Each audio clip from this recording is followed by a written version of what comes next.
Hello, traders. FX Pip Collector here. Today is Wednesday, November 27th, and this is my recap of the top videos of the day. And gold came in number 2 today, so we're going to do a quick recap on the 1 hour time frame.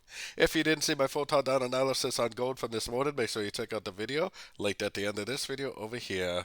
But also, don't forget to check out my website, fxpipcollector.com, if you would like to get access to my swing trade setups, my daily members-only live streams on Zoom, and my 34-video trading course are included for only $30 per month.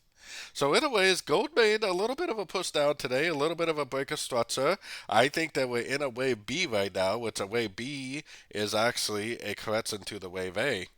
This impulsive move down right here is most likely the wave A. We're most likely in the wave B.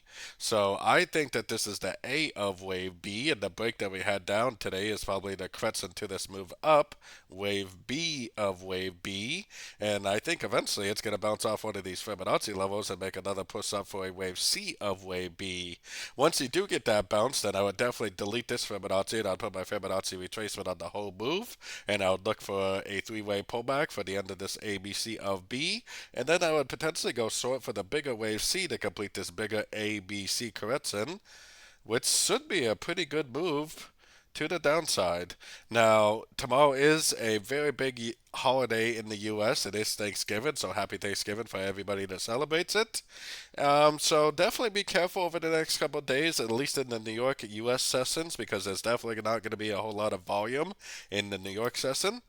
And because I am an American and I do celebrate Thanksgiving, I will not be making any videos until Monday morning.